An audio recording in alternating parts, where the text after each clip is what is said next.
Hi guys, welcome to the Improvement Season podcast. It's me, Steve Hall, and on the other end, if you're watching, you've already noticed, that ain't Pascal. But now you're about to hear the voice of Jess, one of the coaches at Revive. I really hope everyone listening has already maybe checked Jess out, know who she is, and it's great to be talking to her. Pascal, unfortunately, is ill at the moment. I'm sure he doesn't mind us saying, he's just come down with pretty horrific infection, and I'm sure we'll get an update from him hopefully next week. He's like alive and kicking properly by then, but this week you have me and Jess. So how are things on your end, Jess? You haven't got any well, actually you've got your own problems, but not an infection at least. Hi, I hope everybody knows my voice by now, my beautiful French accent voice. I just got an ulnar nerve, that's a mouthful, ulnar nerve transposition. So I got an elbow surgery pretty much, but it's getting better.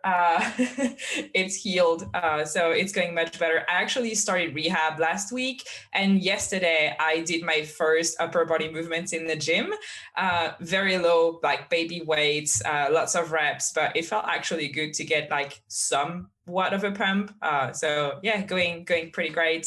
I started prep officially 2 weeks ago, so I've been in a deficit, but yeah, it's going very smoothly. Getting to that 60 kilos mark where my body just seems to stall a little bit because it doesn't want to go lower than that. But I guess that's just prep started to actually kick in. The hardest part, we're going to start digging very soon. Overall, it's sunny today, which is great because it's been super gray. The weather has been disgusting for the past couple of weeks. So today is really, really nice. So even mentally, I find myself, I don't know if you're the same, being very affected by the weather. So when it's sunny, it's such a refreshment. It's beautiful today. Yeah, I think even when, like, I don't like to think the weather would impact me and my mood, but it does. Like, it just does. Even yesterday, I think it was yesterday and maybe the day before as well, we've had like thunderstorms, like just randomly, literally right overhead. So, like you see the flash and then you get boom and it's like, holy shit, did that hit the building? Like I felt vibrations. That didn't feel cool. I got caught in one this is one of the downsides again to AM and PM training is like, I can get caught in weather quite easily. So yeah, I was like standing underneath like, I shouldn't go out because it's pouring. And actually I was like, screw it, I'm just going to run home. So I've still got the ability to run as a bodybuilder. I'm not totally kind of out of shape. I don't know how much detail in terms of your surgery and everything there, you kind of glossed over it. I don't know in previous like coaching corners, if you particularly went into detail about that. I'm sure people are interested here kind of, I don't know more about it. I don't know if other people have ever had it. It was the first time I've heard about this sort of surgery and this sort of problem. I don't know if it was unique to you. I don't know if your doctor said anything about like, oh yeah, lifters sometimes, I don't know, this happens. So when I got the first X-ray, they actually say that it was a snapping triceps. That's called a snapping triceps. But it's pretty much the nerve actually gets out of its gutter. It's like a little gutter and it actually gets out of there. So when you do movements, like repetitive movements, like we do in bodybuilding, it just irritates the nerve a lot. And it just results in the nerve being actively touched. I'm not too sure about the like medical jargon. So if anyone is listening and actually knows the terms, I'm sorry. But it pretty much irritates the nerve. And long term, that's when you have the loss of sensations in the last two fingers of the hand, and you have loss of strength, which is what affected me. And that's why I actually went to the surgeon and he told me we can operate and it's a pretty easy one. But I think I didn't ask him too many details because it turned out to be a pretty heavy surgery. Recovery was longer than expected. I had a huge hematoma that wasn't drained and was supposed to be drained. So it ended up being even longer than it should have been. So it's structural, but I think for bodybuilders, it just affects us faster. Like the loss of strength and the loss of sensation is just getting to us faster because we do repetitive movements in the gym often. So I don't think it's supposed to get to that point, like the point it was for me in terms of nerve sensitivity when you're that young. But yeah, I think for bodybuilders, it's just faster because of the repetitive movements that we do. But yeah, it's structural. So I was pretty much born that way, or like it developed when I grew. older. But then, yeah, it's just bodybuilding that made it worse. So, but it is what it is. Now it's done. And hopefully I don't have any issues after rehab. And I should be able to get on with upper body movements without any problem anymore. Yeah. But it's pretty uncommon for people that young. That's what the surgeon told me. And he operates on a lot of people that do sports. So yeah, I'll take his word for it. So pretty uncommon. But yeah, I guess bodybuilders are just affected by things sooner because of what we do in the gym. Yeah. Man. Yeah, I remember kind of we were talking and I was like, oh, is it just like keyhole surgery, just like a small thing? That's what I had in my head. I was just like, oh, it's just like a couple of days recovery. You'll be back in like a few weeks. And it's been like a long time for you now, hasn't it?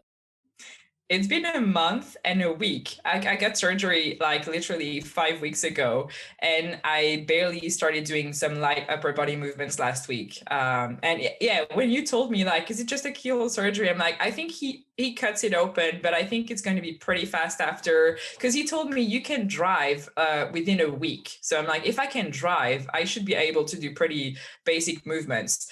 My stepmom had to wash my hair for 3 weeks because I just couldn't like lift my arm above my head because it was painful. And yeah, it turned out to be, that's my bad because I should have asked him more questions, obviously. But he made it seem like it was such an easy process. I was like, oh, I'm going to just ride along. But yeah, it turned out to be a little bit more than I expected. I would have been the exact same way because I'd just be like, what I want to hear is that it's like painless, quick recovery. So if you're like telling me it might be that way, I'm just going to not like dig further because I don't want to know. Like, so yeah, I would have been the exact same way. But I was super surprised, not super surprised because actually I know you, Jess, and I know you kind of deal with these things really well, but you dealt with it like brilliantly. You were really looking at the positives. And I think overall it hasn't been like, for a lot of people, this would have been, especially because you were looking to compete. Well, you're going to compete this year.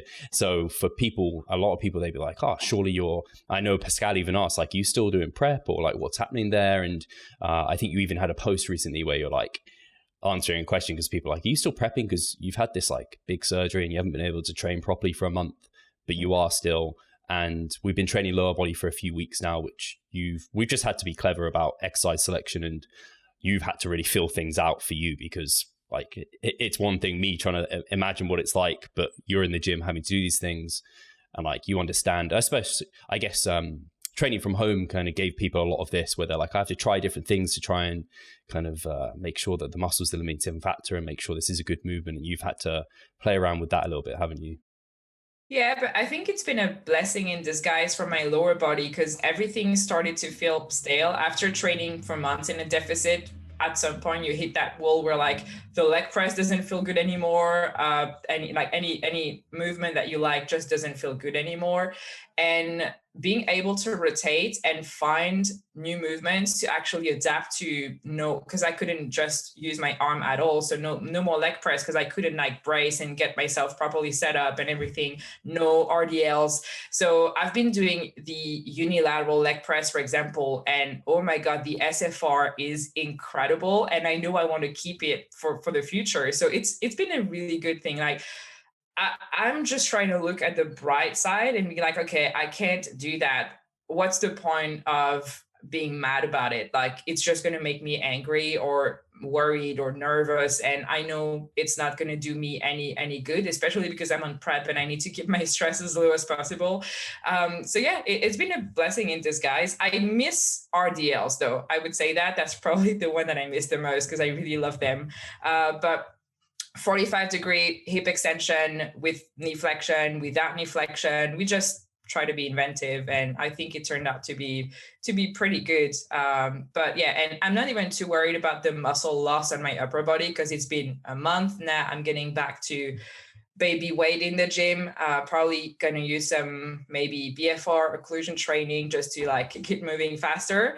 But yeah, lots of people were actually asking me on Instagram like, are you not concerned you're going to lose muscle because you're in a deficit and you haven't been training upper body for like 4 weeks? And realistically, if you put things on paper, like it's not going to be that much affected. It's a lot of glycogen. I feel very, very flat for sure. I can't get a pump for the life of me. Even when I'm posing, I'm trying to like have some flex on my shoulder and it just doesn't happen. I'm like, oh fuck, it's so flat.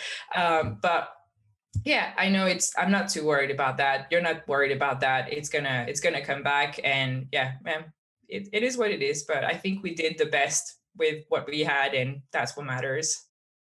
Yeah, I don't think you could have really done anything better on your end at all, especially taking that, like, I guess it's like a stoic kind of philosophy, like stress about what you can control, not what you can't, which I think is, for prep, is like the ideal mindset to have. So that's been awesome. And yeah, it's so funny. People are really scared about muscle loss. I was, because I had my week of holiday and I was hiking, and one day I hit like 40,000 steps, and someone messaged me like, are you not worried you're going to lose like muscle mass in your legs? I was like, it's one day. Like, I'm not in a, like, I don't know, like if I did that for maybe a month and I was, I don't know, not eating much protein and stuff, like maybe there'd be some significant amount of muscle loss. But I mean, to be honest, it's like for you, especially as a bikini competitor, it's less of a concern even further, because it's like, okay, if we do lose a little bit, we're going to gain a lot back, if not all of it, in a short period of time.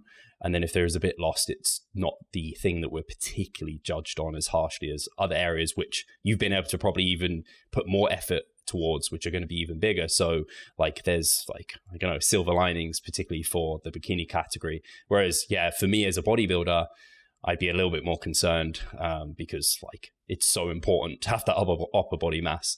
So yeah, I'm excited for every week here on, and I'm sure you are, because the recovery is getting better and better. You're closer and closer to being able to train upper body, and we're getting leaner and leaner at the same time. And actually, like, we kind of wanted to have this sort of break in between. Like, we had Jess planned out to have like a pre-prep diet, and then we wanted a maintenance period, and then prep to actually begin. And it was looking like we weren't going to be able to have that. And in a sense, this forced us to take that. But your body's actually been responding really well, getting back into a deficit. It's been fairly consistent. So in some ways, again, that's been kind of a bit of a blessing for us. I think that's something we learned these past couple of years, you and I working together. It's that my body just loves to have some rest. In like, we need to just diet in chunks because just linearly dieting for me doesn't work, or it's a total mind fuck because I adapt very quickly and then I have to go on very low calories. And even just implementing the refeed weekly did so good. And again, that's something we wish we would have known during my first prep, and we didn't. But again, that's why first preps are usually harder and important to actually collect data, because we know where to go from there.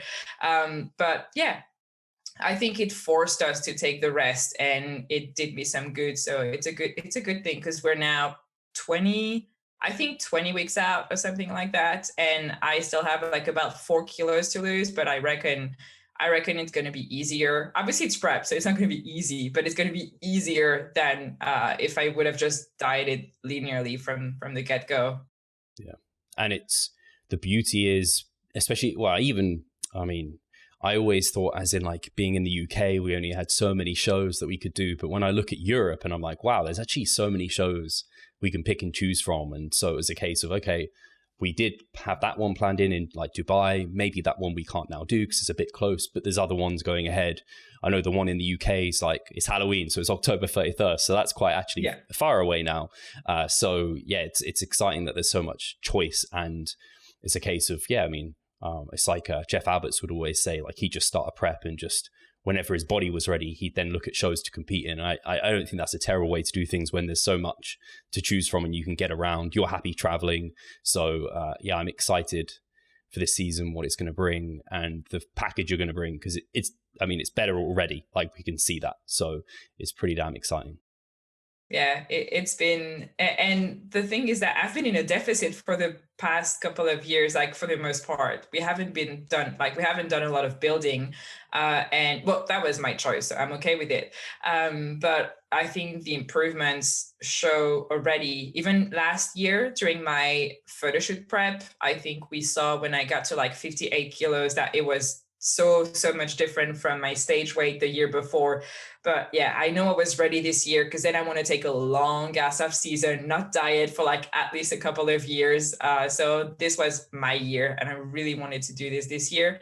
And the fact that we can travel and we're doing this together is even better because we get to experience it together. We're going to meet people at shows, and I think this whole community aspect is, I love being social. I'm a very social person, and the community aspect and the fact that we can do this as a team is just so important for me. And I know that it will help us just to get there, because obviously like you're doing prep, so you need to know like you're doing it for yourself, but meeting people at shows, being able to have some support along the way, and just traveling, that's a really cool experience.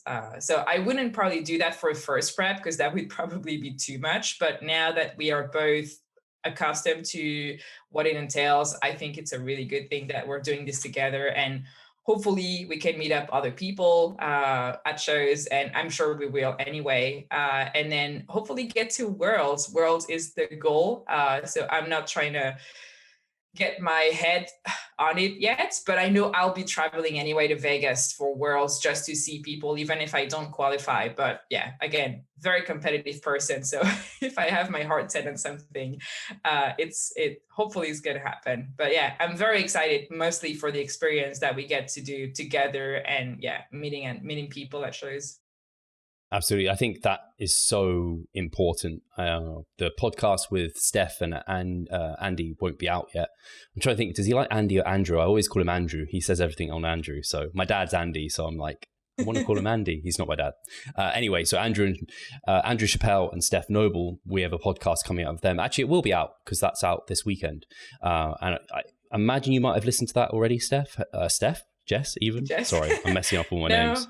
No, you haven't listened to it. Okay, you'll love it because a lot of what they talk about in that is they want to encourage like WNBF competitors to travel around, do different shows. They're going to support like people from the UK to do like France, Italy, if they want to go do those.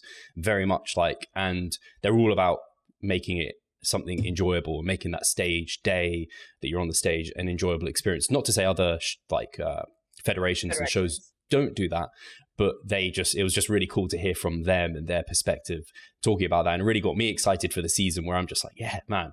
But I personally am still waiting to hear back from Bob. So I don't know if I even told you, Jess, but I think I said on here, basically because the UKFBA moved away from the WNBF, and the WNBF UK are new, I knew I could compete with the UKFBA because I have twice. But I wasn't sure now, like, whether WNBF would be like, cool, yeah, you can definitely compete because of your medical history or whatever. But I'm waiting to hear back from Bob still. Steph and Andrew were like, we imagine you will be able to, but I still need to hear it from Bob. So I'm still waiting to hear back from him, but hopefully that will go through and be smooth. Otherwise, I have to wait another 2 years. But if I have to wait, I have to wait. And it's kind of one of those. Because it's only been 8 years. Hi guys, Steve here. Just wanted to take a moment of your time to remind you of the Revive Stronger member site. Inside you'll find a thriving forum, a growing exercise library, presentations, research reviews, and courses. If you want to get involved, sign up via the description. 8 years, yeah. So hopefully those listening will know I think it's been like 10 years since my accident, but I'm 8 years free of my testosterone replacement therapy. Essentially, it took like a year to identify that I had the low testosterone, and I had like the gyno build up and everything. And then it took basically almost a year of being on the therapy to be healthy and come off it. It's actually hilarious because in my doctor's notes that I sent across, in one of them, my doctor's like, so Stephen has ambitions to compete in natural bodybuilding. Whilst he's on TRT, he cannot do this, so we're trialing to come off. And it's just like, I can vividly remember having that chat with him. Like, I don't want to be on this for life. I want a trial coming off. And he's like, let's try it. And I mean, it worked. So yeah, it's annoying because it's like always at the back of my mind that that's something I have to consider.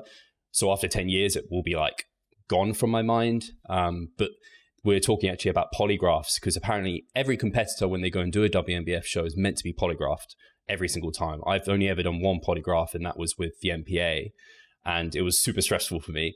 And I get stressed not because like obviously I'm not like cheating, like I like that's not the reason I get stressed. It's because unfortunately I know that polygraphs are a little bit unreliable. And like, I don't know, I see them on, and they're kind of made a bit of a joke because they're on like Love Island. I don't know if you watch Love Island, Jess. No. They're on like Love Island, trashy TV, or like Jeremy Springer. Like they're on those shows. And I'm just like, I mean, the police don't use them, things like this. I know they're a good deterrent, but it makes me nervous because I'm like, what if like it somehow thinks that I'm lying and I'm not, and I'm, So yeah, anyway, it was just something that's always goes through my mind when I'm like thinking about these things. I'm not looking forward to the polygraph because I know I'm going to get nervous. Then it's going to show because I get so red when I get nervous. Like you can tell that they're going to think I'm lying just because of my color. But I'm like, no, I'm just like, I'm just nervous because of the process. But I did reach out to the WNBF. I don't know if it's Bob who answered me or his wife, but because I just got diagnosed with ADHD, I am on the amphetamines.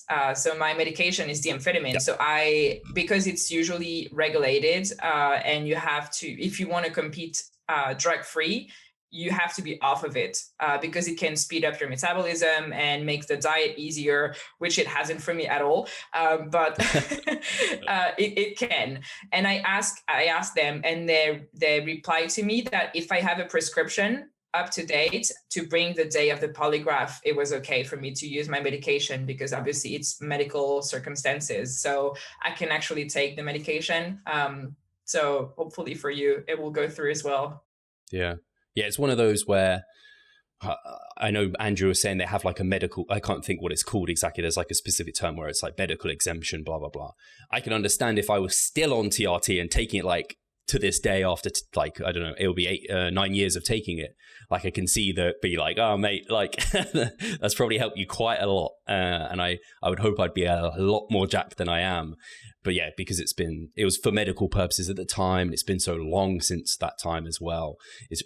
And I mean, you can just look at my physique back then versus what I've now got. It's like, I mean, I was gonna ask you, like, do you think it made a huge difference in your gains back then? I know for a fact that like my libido was out of control. Like it was uncomfortable. That was one thing I can just remember because it's just hilarious.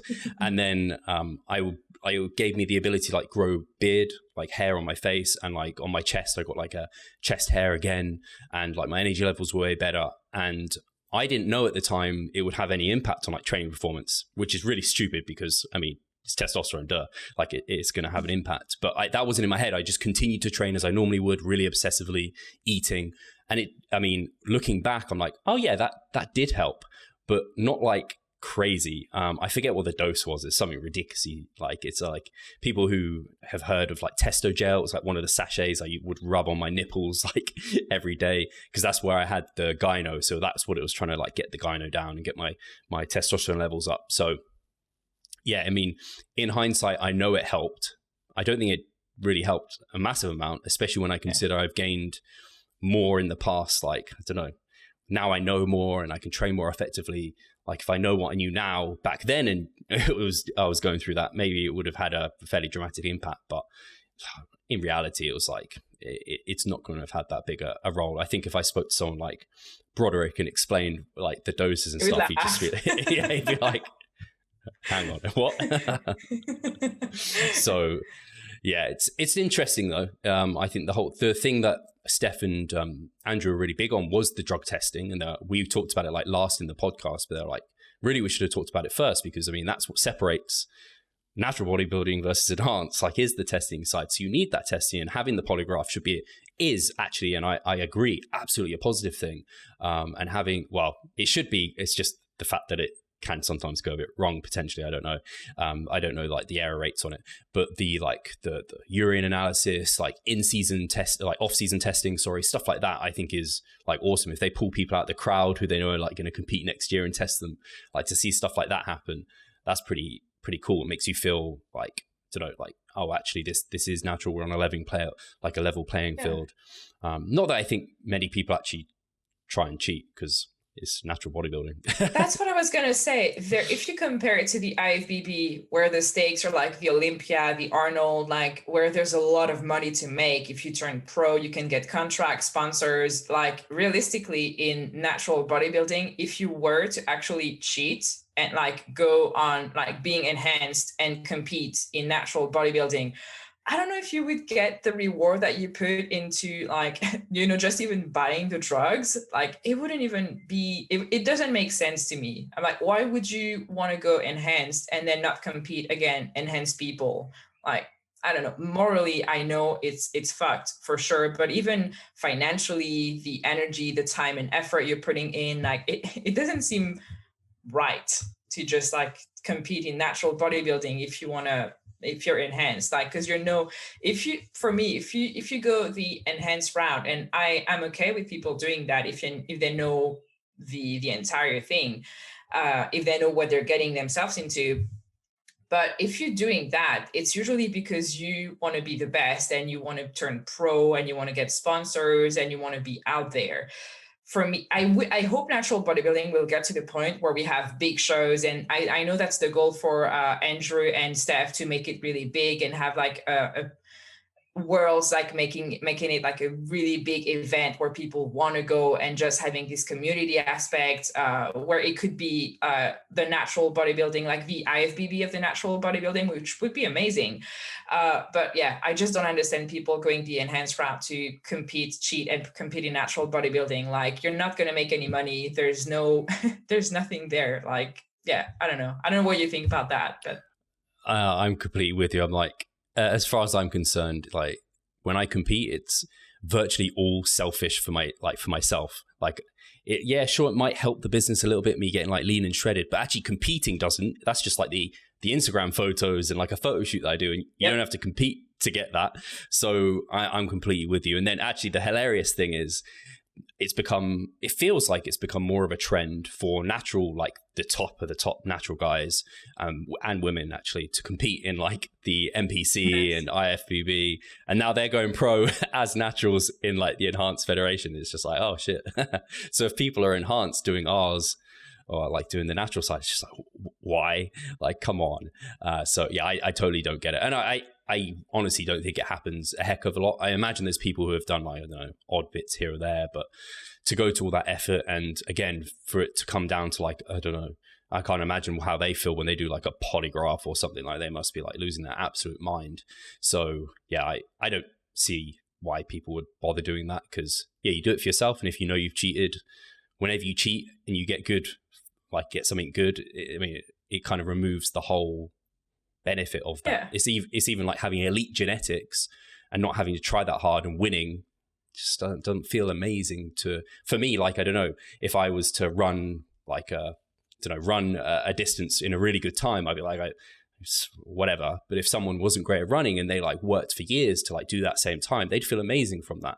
Whereas for me, it's just like running is like, it's just not an interest of mine. I'm fairly good at running without having to think about it, without being like cocky and arrogant. It's not something I'm amazing. I'm not like a world record holder. Like I'm just better than average at just being able to run, for example. But yeah, the lure of natural bodybuilding is knowing you put in that grind for years, and like you're just doing it for yourself, not for anything else. So yeah, I'm completely with you. Don't know if there's anything else from your end you want to update any people on in terms of what's going on? No, I think we're both at the early stages of prep. So there's still not a lot to talk about. Like, we're not diced yet. We're not super hungry. I'm hungry, but like, it's not like I'm not dying yet. So when we're going to be digging, it's going to be much harder, but we're not there yet. For now, smooth cruising. I'm a long way away from any of that. I'm excited though, when I actually like, I'm just like, I want to already have been dieting a month. I'm like, why do I still look the way I look? I'm like, I just want to get deeper in there. I want to feel, I want that leanness, but I also want to like feel like I'm getting close to stage and everything. That's what I'm excited for. One thing I was going to ask Jess was, just because I'm wearing the weighted vest, I know people have asked about it. You had a short stint trying it, didn't you? And I think maybe now I've gone through it, and this is why I needed to do it. So I kind of had some thoughts, and like I already made some mistakes and have corrected them. How was your experience? Because I think there's some stuff now in like me going through this, I'd go back and I'd be like, we do this a bit of a different way. But I know you had like a 5 kilo one as well. Is that right? 8. 8 kilos. Okay. Yeah. I did it the completely wrong way. So it turned out to be like a 2 days experience because so last year it was my photo shoot prep. I think we started using the weighted vest. We were supposed to use a weighted vest on my walks, just on my walks every day for like an hour. I was going to do like 6,000-7,000 steps, so an hour walk. And I live on top of a hill. So I have to go down to the lake. And then when that's over, when I do my hour walk, I have to go back up. And that 8 kilo vest just made the experience horrendous for me. And I'm like, yeah, fuck this shit. So I didn't do like more than 2 days. Now I'm like, maybe if I were to like pick 2-3 kilos and then slowly increment throughout time, it probably would be better. But the one I have, I actually can't remove anything. It's the same you have, I think. Yeah. I can't choose the weight. So I have an 8 kilos one and I can't do anything with it. So if I were to actually do that, I would need to get like a baby one. Yeah. Yeah, that's what, yeah. I remember when I was thinking back to it, I was like, I think that it was too heavy for the start. So 8 kilos makes sense. Because even for me, 5 kilos, when I first put it on, I was like, man, this is such a ball ache, like just wearing this thing. Whereas now, after wearing it just over a week, and I'm only wearing it for half the day and like just over half my steps, like it's nothing to me now. It's totally fine. But for me, that it took that amount of time and only wearing it half the time. So yeah, down the line, the tricky bit's going to be when I've got like, have to try and wear that. I've got a 10 kilo one as well. So when I've lost the 5 kilos, I'll switch and kind of transition that in. The tricky thing will be like social things and like on the weekend and stuff like that. That's what I'm like, this is going to be funny. So I don't know what I'm going to do exactly for those things yet, but I'm interested to learn a little bit. Especially because it's going to be summer, so you can't really hide the vest. Like you're going to have to just expose it. Be like, it's there. Yeah, it's tricky. I was wearing it underneath like jackets and things. And then I looked at myself, I was like, this looks worse underneath because it just looks like it's like I'm a hunchback type of thing. Like what's going on here? So I was like, I just wear it over the top. Kind of looks like a backpack. So yeah, at the moment, like most days, I'm barely seeing anyone and I'm just like walking around here. So it's like not an issue, but the weekends are a little bit more interesting. So we'll see. But anyway, should we get to some questions? Because I know we've been talking for about half an hour and we have questions. Thank you guys for commenting on the last podcast on YouTube in the comment section for this. So that is where we will be gathering questions from here on out, as well as on the members site. So if you are a member of the members site, there is a podcast specific area in the forum where we will pick questions from first. So we'll head over to YouTube and I will pick out some of these questions and we will see.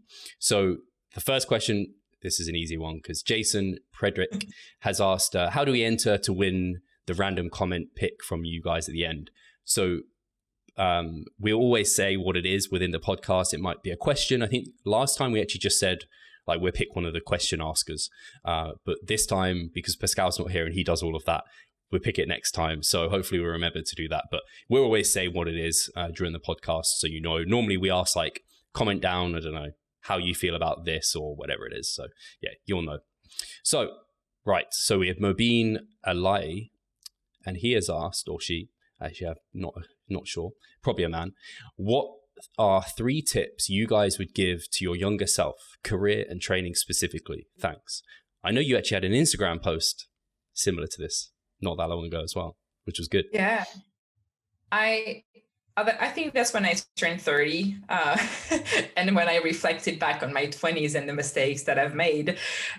So training wise, I would definitely start earlier. But again, that's not something you really decide. I got into bodybuilding late. I was 26, I think, when I started doing bodybuilding. So yeah, it's pretty late compared to people who, I think it's more trendy now though. And in France, it was so like, nobody was doing bodybuilding back when I was 20. Everybody was just partying. So I just tagged along and just kept partying. But yeah, I would start earlier and I would really educate myself. I would try to have more of a critical mind and try to question everything. When I started bodybuilding, I was going with my ex, and he was training in this really old school bro style, like doing chest and doing like the decline, the flat bench, the incline, and then just doing fly. So it was like a proper just chest session, or we just had arms or whatever. Like it was just a complete bro style. And I actually did at some point started doing some research, and that's when I find you and RP guys and 3DMJ, and I'm pretty happy that I did, because I think I did it because I wanted to counter everything he was saying. So it didn't really come from a good place, but it turned out to be a blessing in disguise. So yeah, education. I would question everything. I would try to look at for answers, and I would try more things, do things differently, because you never know what's gonna click with you. So I realized when I was training in that bro style kind of split that it was just not working for me. Like I wasn't getting anything out of it. I wasn't growing. Granted, my nutrition was probably not on point, but yeah, it seemed like something was wrong, and I had to really dig, and I'm happy I did. So yeah, education for sure. That would be my first one. What was the rest of the question? Shall I do training and then you can do career? Yes. And then I'll do career. So yeah, you can think about career. So yeah, for training for me, mine would be actually like, I don't know, I think this sounds really obvious to a lot of people, and I imagine it's the same for a lot of people. I think yours will be as well for a lot, and I could easily say actually what you said there, because when I started, I literally was just listening to like the biggest guy in my year, or the guy that was clearly on gear, the personal trainer at my gym. So what I would probably do is I wish I'd learned technique better, because I only have one injury, thank God. That is like a persistent, I have a slap tear in my shoulder. So I have instability in my shoulder, which I could still probably have surgery for. And I was on a list for surgery, and I got called like, I don't know how many years ago it's been now. I remember getting called up and I was like, no, it's like, I'm not getting, that was keyhole surgery, but I've heard nightmare stories about the recovery from slap tears. So yeah, I wish that I just understood technique a bit better, and it wasn't just like go hard or go home, because that is how I initially trained. And I just wish I had thought more about kind of muscles and quality sets and that sort of thing, which is massively emphasized now for good reason. But it's like, it's such a lot of the stuff that's emphasized, I find now, like sleep is becoming really popular to be emphasized, and it's a huge deal, and I'm really glad. But I'm like, it's just such a no-brainer. Why didn't we like emphasize sleep before? Because I don't know, it's like the go harder mentality was always the way, whereas like, yeah, quality form, technique, using the muscles, that sort of thing. So I think for me, yeah, I wish when I started, I put a higher precedence on learning how to actually lift with my muscles versus just like trying to lift as much weight as possible. So yeah. I remember watching videos not that long ago. I found videos of me doing sumo deadlifts like 3-4 years ago. It was a disgusting touch and go, no controlling the eccentric. Like it was all lower back. And I'm like, oh my God, this is so bad. Yeah, technique would be up there as well for sure. If people wanted to and you may have, I don't know if you've ever looked at them, Jess, I hope you haven't, but if you check this YouTube channel, you can look back at like old training videos. Even when, I mean, some of my form was all right, but some of it was really quite bad. But yeah, people can look back if they want to. I'm glad I have that documented, because it's quite funny to look back at. And that wasn't even my worst. That's when I thought I knew what I was doing. That's why it was on YouTube, because I thought, yeah, this is like quite decent stuff.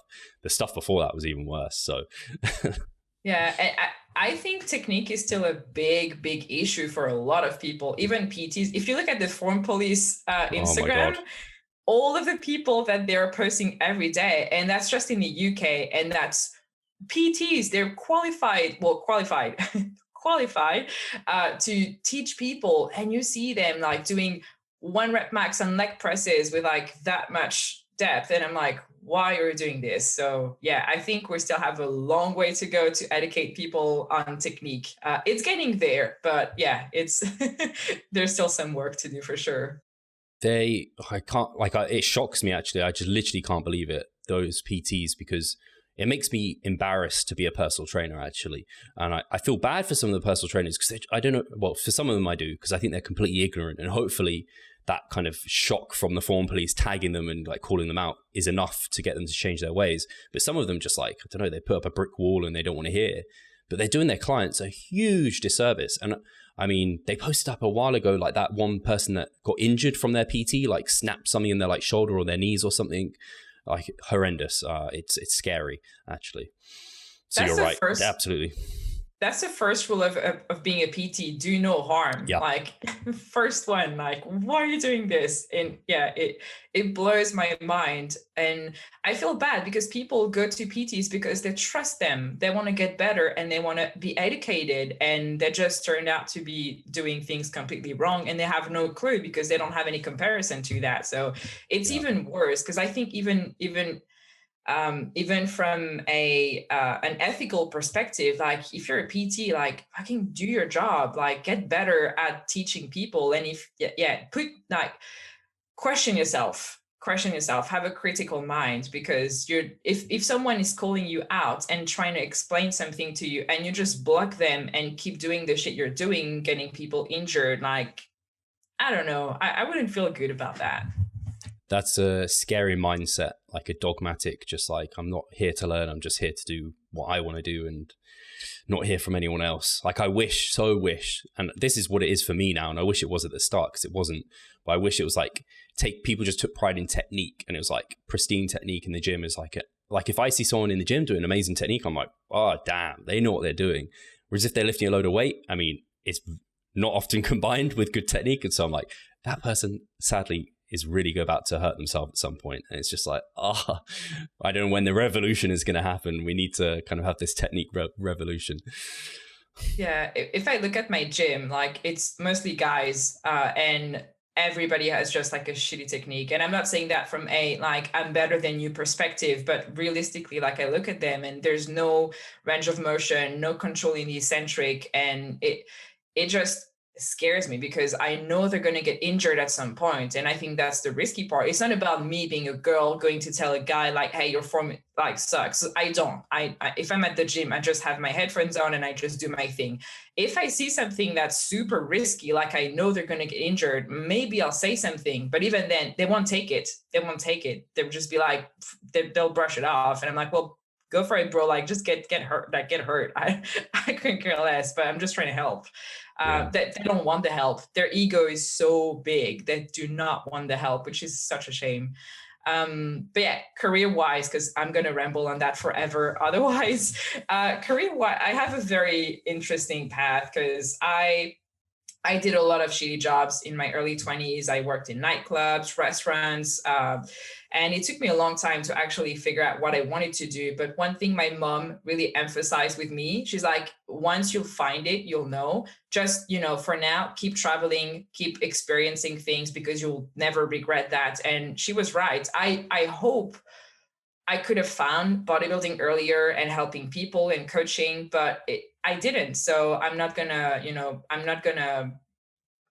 be mad about it because there's nothing I could have done to make this process faster. So I would tell people, if you don't know what you want to be doing, I actually found my way in my late 20s. So it's never too late. It's never too late to start something new.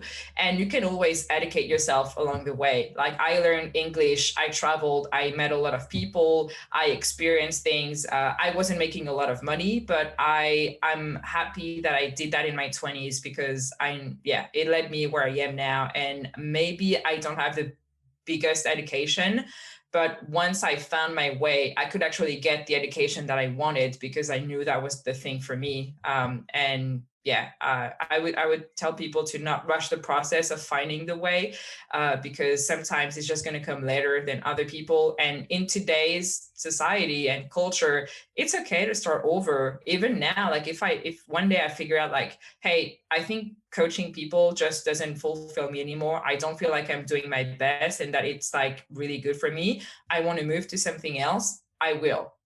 I'm not saying it's going to happen because I love my job, but if it does, and I'm like in my late 30s, I don't care. Like if it's not fulfilling for me, I'm just going to change path because I don't want to be doing something that I don't like. So that was my mentality in my 20s. Like, hey, I haven't found what I want to be doing yet. So I'm just going to keep experiencing life and until I do find what I want to do.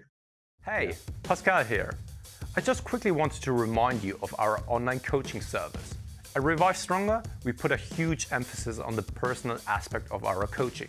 And if you want to take your physique and knowledge to the next level, hit the link in the description below. Yeah, I like that. That's nice. I don't know what my actual career advice would be. Because for both of us, it kind of found us in a way, like doing what we do now. It wasn't like I had it ever in my mind, this is what I want to do. It kind of just, kind of sprung upon both of us. I think for me in general, for my career, and I think back to like the jobs I was doing, it's so easy to say it, but I just wish I was more confident just generally in my ability, because I think I just have it sounds stupid to say it as a person, because you can't really say you downplay your ability, because that just makes you sound really arrogant. But I look back at the way I was back then, and like people would tell me I was good, but I wouldn't ever believe them. And like Charlotte will sometimes tell me like, you were good at the job you were doing, you were like being moved past people. But when it happened, I just never really had confidence in myself and my ability. I always like thought lesser of myself. And it's hard to try and say, I wish I had been more confident and maybe a bit more forthright, because I think some ways the reason I am where I am, and I am who like the way I am and how good I can be at certain things, is because I have that kind of mentality in some ways. So it's kind of difficult. So if I was talking to a younger self like me, like you said, like it's just about self-discovery. And I really like what your mum said there, like when you know, you'll know, because I can remember doing the jobs in my early 20s, and like I knew they weren't the one. I knew that's not where I wanted to go. But it found me in the end. But I think if you work hard at anything, you can end up, I did enjoy parts of the jobs I was doing, it not like I do now, but there was like, if you work hard at anything, you enjoy kind of being good and productive at that thing, like I've always enjoyed that part of jobs and things. Maybe one thing would be, I really like communities within jobs. So like making sure to try and make friends and have colleagues that I can interact with, that massively helped me. And those, like if I didn't enjoy the job, it's because I didn't have people at work who I was like friendly with. And then for this, like building the team like it is now, like I get so much more fulfillment having everyone here, versus it being me on my own trying to kind of make it, because like, no, it's just not anywhere near as fulfilling when you have other people you can interact with and work with. So I guess that's a tip. He asked for 3 tips, I realized after going through that, but I think we've given 2 big tips each for both. I have a really good third one. Get some financial education. Start investing early in your 20s as soon as possible, even if you just have $20 per month that you can invest. But I've started a course on financial markets recently, because I found myself really looking for answers that I didn't find anywhere. And I really like financial markets now. But yeah, educate yourself, because school doesn't educate you about that. And you can, if I realized I lost my entire 20s where I could have put aside like $100 per month in some stock market, whatever. And it would have like the compound interest from that would be like pretty decent right now. So yeah, I would say get some financial literacy, because no one's going to do that for you, unfortunately. Yeah, my financial literacy is still low. I knew enough to save, like I have good savings, or at least I compare to some people I know, they're decent savings for someone my age. But like I just saved. So it's safe saving generally, but I didn't invest or anything. So I only literally recently, my dad was a financial director. Like he's very into all of finances and stuff. So I only recently reached out to him. I was like, what should I do with this? He was like, do you even have a pension? I was like, no. It's like, put a bunch in a pension. So I put like a bunch in a pension. So that was like, that I felt good about. I'm like, oh yeah, so that's at least like secured me a little bit. But I think completely, like, I think it's surprising how many people, myself included, know very little about finances. And I think unfortunately a lot of people didn't do, like I'm a very thrifty type of person. I don't just spend willingly. But a lot of people, they live by paycheck to paycheck. And that's a kind of scary life, I guess. I did for years. Good advice. Yeah. Cool. The next question, and we'll probably only, it depends how long this next question takes. So is there a question here? Yes, there is.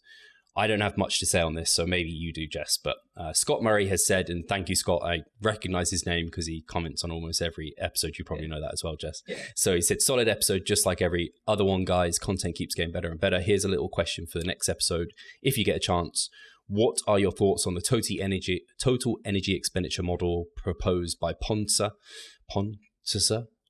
Ponsa, had heard about it before by Helms, but only actually read the paper on it the other day. It says there's meant to be more, but I can't read them more. I don't know what that is. Oh, wait, it does. Okay. It's because I had my window smaller. So he's, okay, you haven't heard of Ponsa. He just said, I read the paper the other day and not sure it's legit or not, although it does make sense how the body would want to make adaptations to stay as close to homeostasis as possible, keep up the sit content, guys, nonetheless.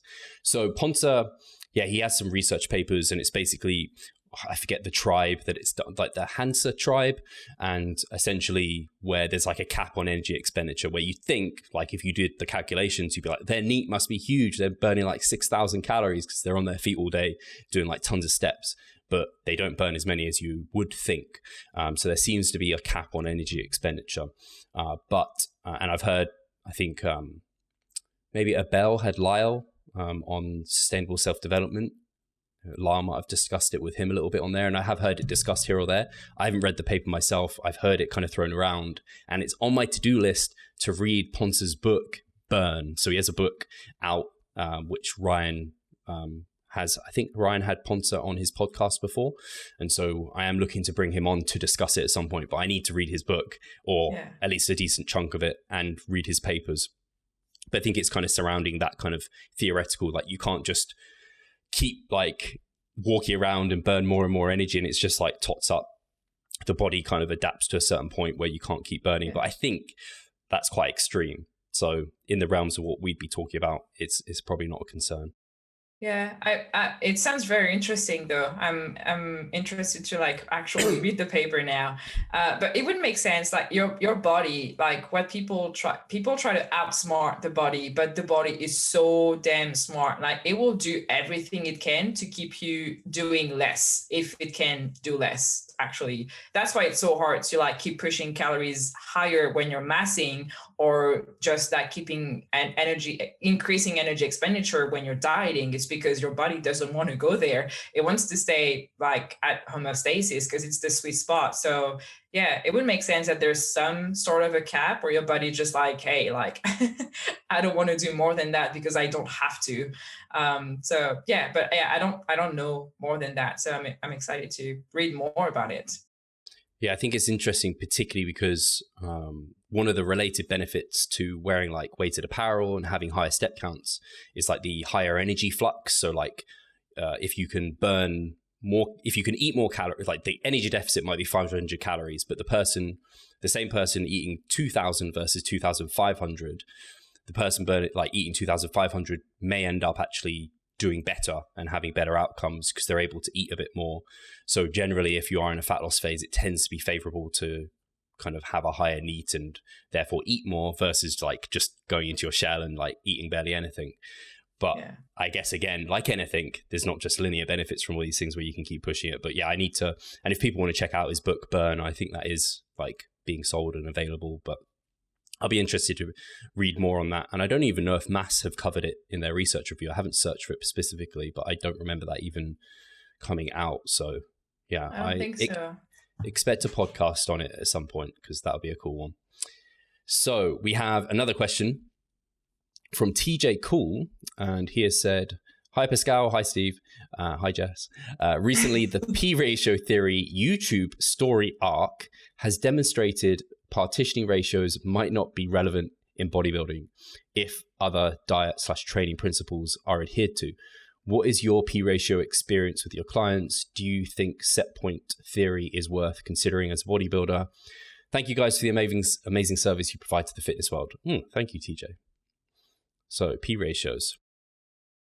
I haven't really I've listened to the podcast. I've done basic research. As was mentioned on the podcast, it doesn't make that much of an impact. Or I haven't really looked too much into it with my clients. I really focus on the basic with my clients. I'm not too sure it does make a huge difference. And I do not bring it up with my clients whatsoever, unless they actually ask me the question directly. That's not something I talk about. Like I will go out of my way to look and research if there's an answer I can give them if they ask, but no one has asked me before, and I've never really put it into application with any clients because I don't really see it being that useful. If you stick to like nutrition, like basic nutrition and training, like I don't think it's that important. Yeah, I think it's funny because I heard it first from Lyle McDonald, and he has it somewhere. He may have removed it now because he may have updated things, but he talked about P ratios and partitioning ratios and how they tended to be more favorable when you were leaner, at least from memory. So that's where I initially learned about it. And then Mike had talked about it in some instances, Mike Israetel. And so I was under the impression until like, I guess a few months, that it was generally a good idea to be on the leaner side. Obviously not too lean because you get into problems when you're too lean, and then mass from there. And I think that always served me well because generally my clients preferred being a bit leaner to mass anyway. And a lot of the people I coached were like competitors, and you generally don't want to get too far away from your like stage condition as a competitor. So in terms of my own experience, I had used the kind of theory of P ratios as like a selling point to mini cuts and staying a bit on the leaner side. But I think I also used that too far to an extreme for myself, where I stayed too lean for a long time. And that really cut back my progress. So then when I allowed myself to get a bit further away from like my body's like leaner state, I definitely saw more and more results as I massed further and further. So that's kind of my experience with it, at least. But when it comes to practice, and now we know that it seems to be a very flimsy concept, if relevant at all. It doesn't seem to be hugely relevant. I much more focus on the question of, okay, what's the key driver for muscle gain, training performance, progressive overload, the gym. I always say like training is the match that lights the fire for muscle gain. That's such like I say that way too much.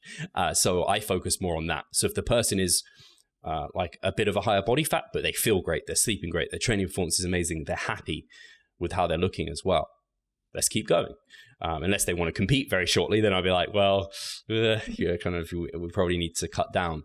So that's more of my perspective now. It's like just focus on how they feel. Are they performing well? Do they like how they're looking?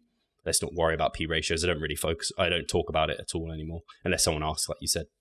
Yeah, I actually had the experience with a client recently where we were planned for a mini cut because his body weight was increasing a bit faster, and he was like, I'm feeling great in my body. I look buff, but I don't look like too fat. And the momentum we had in terms of performance in the gym was incredible. So I'm like, we don't have to mini cut, like it's on the planner, but like if you're feeling great, we have great momentum, we'll keep pushing. And we pushed another mesocycle of massing and it was incredibly productive. So now we're mini cutting and he's like, yeah, I feel like this is the right time to mini cut. And yeah, I'm glad we did push. So that's why, again, individualizing everything and making sure we get feedback like all the time from the clients, it will prime over anything else we can use for sure. This is something I'm getting better as a coach, is this, rather than going by like the general prescription in terms of my recommendations and what I do with clients, which I've been quite rigid to in the past. I definitely had been. And I don't think that's a bad way to go because it's like textbook, kind of sticking to the textbook type of thing. As I'm getting better as a coach, I'm understanding more so like, okay, so on paper, we should take a mini cut every, fourth mesocycle or something. Yeah. But in practice, we take a mini cut when we actually need it, and you go through kind of the checklist of what actually is required to need that. And same with like a deload. I would always take them like, okay, 5th week of the mesocycle, deload. And now it's like, actually we deload when we need to. So we might push for a 6th week, we might take it early, these sort of things. So that's definitely something I'm really glad as times progress I've got better at, because I get it with clients now where they're like, oh, shouldn't I be doing this now? And I'm like, no, because of this. And they're like, oh, but in general, that's when you should potentially do it as like a rule of thumb, but not always in practice. So that's kind of, I mean, that's, I guess, the benefit of coaching a lot of people and evolving as a coach and learning. I was going to say exactly the same. I found myself the first year of coaching doing like, okay, we do 3 mesocycles of cutting or massing, then we do a primer phase, then we do 2 more, then we do a mini cut, and every 5th week we deload and we do this and that. And now I'm like, oh, we can actually use active recovery weeks. We can use like, we don't have to do a primer there. Like I changed my mind on a lot of things, and I think it's been very beneficial. Like even for like Gen Pop clients that I have, I used to be like, okay, every 6th week we need to deload. And then I was looking at their performance and they're like training 3 full body sessions per week. And I'm like, they don't need to deload. So then I was like, okay, no, you're not going to deload. We're going to push for like, as long as we can take this. So yeah, I've changed my mind a lot. And if there's anything people can take away from this, it's changing your mind and questioning everything is like really good when you're a coach, when you're anything really, but when you're a coach, it's really valuable. Yeah, I think it's the difference between like reading it and knowing it versus understanding it. Like once you know it, like you just follow the textbook. When you understand what the textbook's telling you, like now I can apply it in practice because not everyone fits the textbook study. So that's awesome. I'm really happy to hear that. And yeah, we do, like in terms of like diet breaks, like refeeds, like I've changed my mind, like I flip-flopped on these things and people might look at that and be like, oh, you're like, you don't know what you're doing. But I've always had excellent, like I knew why I wasn't using them before or why I was, and now I know why I've updated my views, and it's a dynamic process. It's not like black and white. I think people get really picky on, I think like people pick at Mike even where he's changed his mind behind things, and it's like, well, you're allowed to change your mind. And in fact, that should be encouraged. Like we said, like the PTs being dogmatics. We don't want to encourage dogmatism. Like, okay, this is the way. There should be like, learning involved. So that's awesome. That's a really, really important point. Yeah, perfectly well said. I think we've pretty much rounded out an hour. So we only got to a few questions, but I think we covered those pretty well. So I'm happy about that. If people, again, if you want to get a question in for next time, please do comment your question. We'll try to get through as many as possible. And this is I saw James say this. It was like, be sure, because they do their weekly webinar, Mike and James, they're like, search if your question's already been asked and upvote it, because I will pick the questions, or we will pick the questions that have been most upvoted, but there wasn't very many upvotes. So that's always a great way to get your question in as well. So yeah, we appreciate you listening. And I guess we'll talk to you next time. Bye. Cheers, guys.